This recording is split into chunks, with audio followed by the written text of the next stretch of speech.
Hello, I'm Dave Riccio, owner of Tri-City Transmission, co-host of Bumper to Bumper Radio, and ASE certified technician. Welcome to the Automotive Therapist, helping you and your car feel better.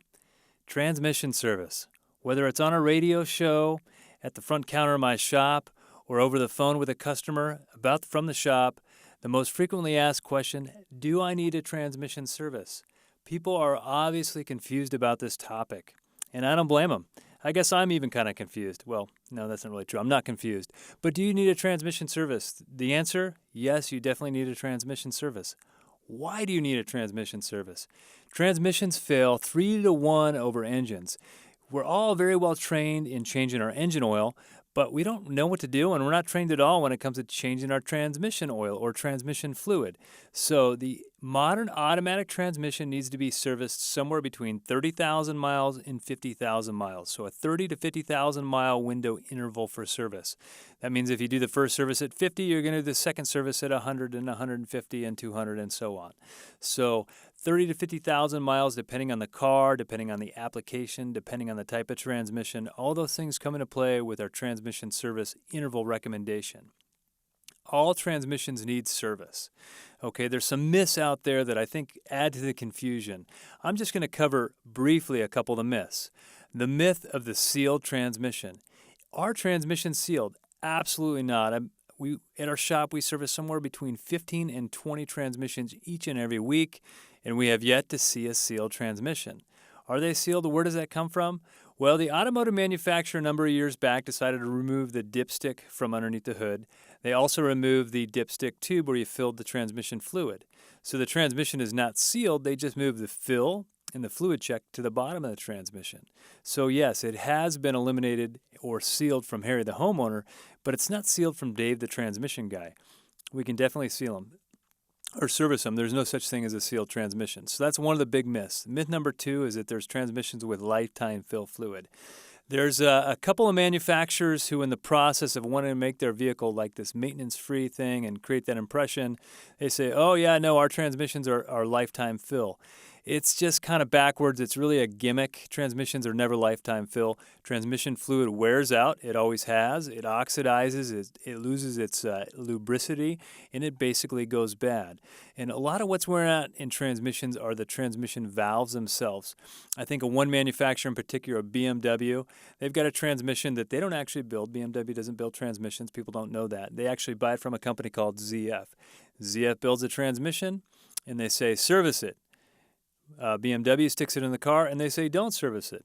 Now, who's right? Well, probably the people that built it. But either way, transmission fluid does need to be serviced. Some of the other more common brands, like a Toyota Tacoma. If you read the manual one way in a Toyota Tacoma, you don't really have to service a transmission. But if you actually go through and read all the fine print and small print, you definitely do need to service the transmission. So there's definitely an asterisk below that chart that says just inspect the fluid. So transmissions are not filled for life. And even the term lifetime, is it the lifetime of the car, the lifetime of the transmission, the lifetime of the fluid? What lifetime are we talking about? So transmissions are not sealed, and there really is no such thing as lifetime fluid. Now, for the automotive manufacturer who says, oh, you don't have to service our transmission, if that transmission goes bad, they get to sell transmission parts. Automotive manufacturers make money selling parts too, as well as cars. So either way, it's a win-win for them. So definitely need to service your transmission. They're not sealed, and they're not lifetime fill. But a majority of transmission services are performed wrong. So what I want to say is definitely service your transmission, but a bad transmission service is worse than no transmission service at all. Let me say that again. A bad transmission service is much worse than no transmission service at all. So a bad transmission service is going to do more harm than good. Let me go over a couple of the reasons that there are bad transmission services. What I would consider reason number 1 is a wrong transmission fluid. And what do you mean wrong transmission fluid, Dave? You know, if you go down to Acme Auto Parts, you're going to see a shelf that's about 15 yards long that has about 100 different transmission fluids to choose from. You can all pour them in the car, and they all will actually function as fluid. They're hydraulic fluid, and they lubricate like an oil, so they have that value to them, but they're not the right transmission fluid for the car. So General Motors makes Dextron 6. That's what goes in a lot of their late model GM product. Now Ford is going to make Mercon 5, Mercon SP, Mercon LV, Mercon Special. that's just Ford. There is a specific fluid made for that transmission, and that's what needs to go in it.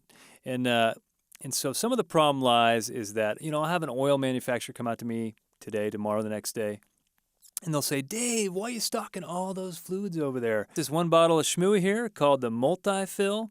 This fits in just about all those vehicles. You can put it in there. You don't have to worry about stocking all those fluid. I said, wow, that is really incredible. How are you guys able to pull that off? I don't know. We must just have good scientists or something. That's the kind of stuff I hear. But then I say, well, how much boron is in it? Oh, I don't know, Dave. How much calcium's in it? I don't know, Dave. How much zinc? I don't know, Dave. What's the viscosity? Hey, listen, the book says it'll work in the car. That's what you need to put in the car. One fluid fits all. It's just not true. And probably the most obvious example of this is that, let's say you and I, we want to go out for a hamburger. You're on a protein diet, so you want a burger without a bun, and you don't like cheese. You want no cheese. Okay, me on the other hand, I want the biggest, fattest, carbureted bun I can put on that sucker, and I love cheese. Give me an extra slice, throw some jalapenos on it, and I want some bacon also. I got to put some meat candy on there. So now tell me, we go out, we're going to go have a good time, we're going to go share burgers. What burger are you going to make us that's going to satisfy us both? You're not, okay?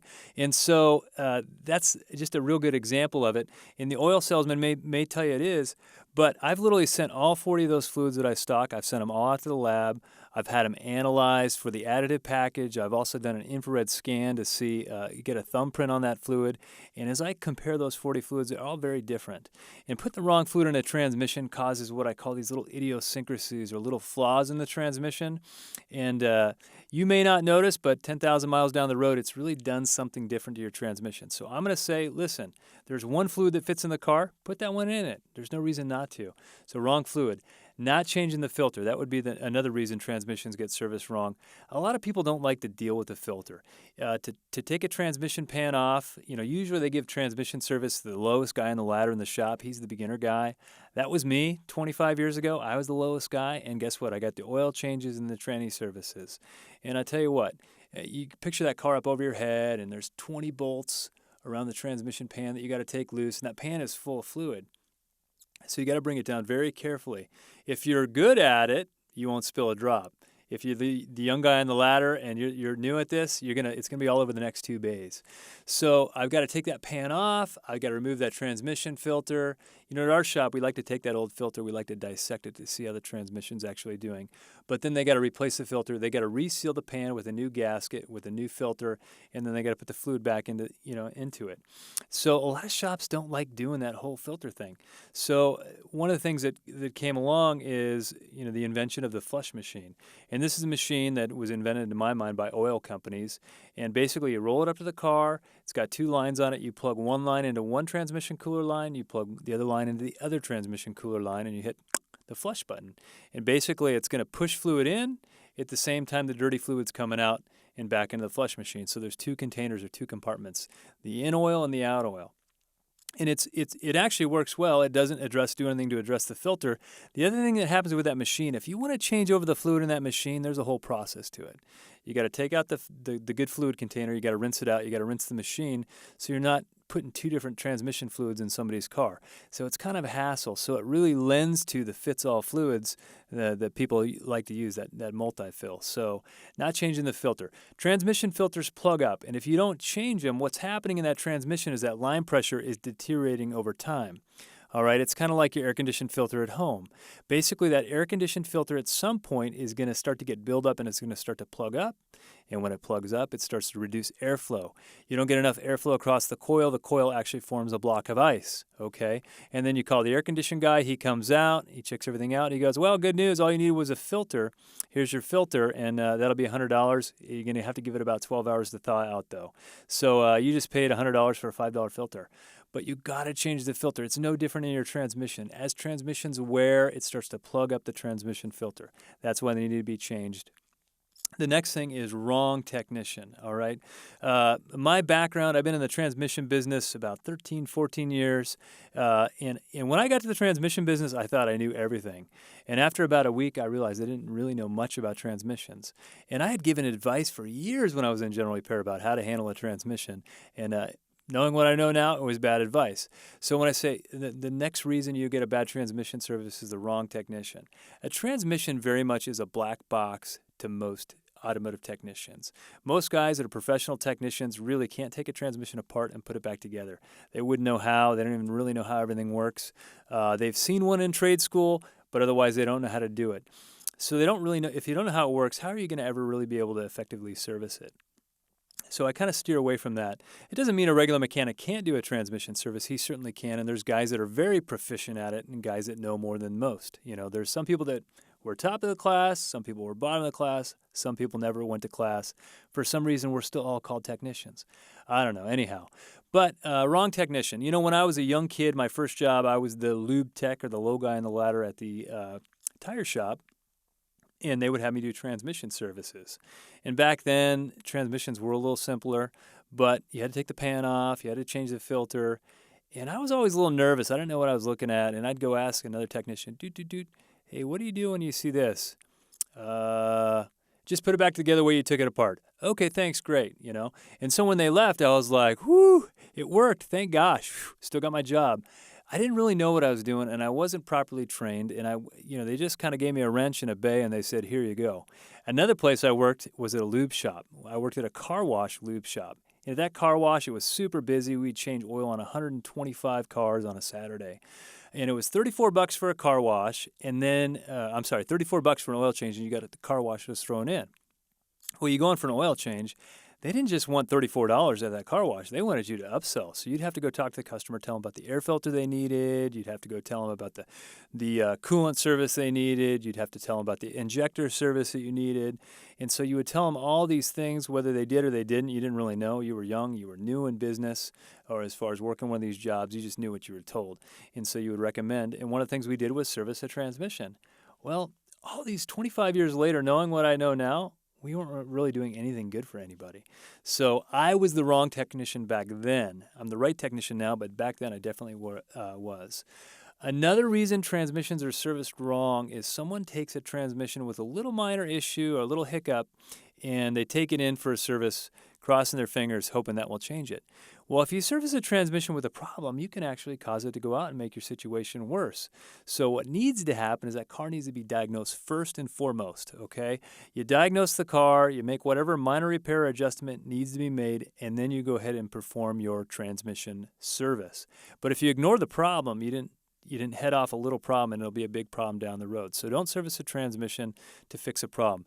There are a couple instances where a transmission service will fix your negative symptom. Those situations are few and far between, but there are a couple cases in which that is the case. We'll talk about that another time on another automotive therapist. So servicing a transmission has a minor issue. So wrong fluid is a big deal, not changing the filter, wrong technician who's not qualified, and then servicing a transmission to fix a problem when we don't really know what the problem is. And then lastly is just the wrong transmission service. There's a car wash that I go to quite regularly, and they've got a big LCD screen up on the wall, and they show this animation of a transmission. And this transmission has this dirty, filthy, mucky fluid in it, and it's churning around, and you're like, ooh, man, that looks dirty. I feel dirty just watching. I need a shower. And they say, oh, it says we can fix this with one of our transfusions. And then you see all the black fluid disappear, and you see this luscious, refreshing looking red fluid come into the transmission. It looks good. It looks like cranberry juice or maybe like Merlot. I mean, I really want some of that. That looks really tasty. That's going to feel good in my car. But this animation, it really does look good. And the service they're offering is like $120. Well, a $120 service is not a good transmission service. It's what I would call a placebo service. It made you feel good, and yeah, you got a shot in the arm or a little bit of a sugar pill, and you feel good for a second. It did nothing really for you. I'm going to say rather than spend $120 on the car wash or the lube, quickie lube place, just take that money and give it to charity. I think someone's going to benefit a little bit more from that money versus your car in this situation. A good transmission service by a professional technician who knows what he's doing with the right fluid should cost somewhere between $300 and $400. Okay, that's normal for something. A transmission, they can cost $2,000, $3,000, $4,000. They can cost a lot of money, so you don't want to service them wrong. You certainly don't want to use the coupon deal to get a transmission service where somebody just sticks in the wrong fluid. So the moral of my story is absolutely have to service your transmission. I repair more transmissions every day from lack of maintenance than anything. They do need to be serviced. You wouldn't have to come see me other than for a service for an expensive reason. Just service your transmission. That's the moral of the story, but don't get it serviced wrong. So if you found this video helpful, please subscribe for any tips and tricks coming up in the future. Thanks for joining us on the Automotive Therapist. See you next time.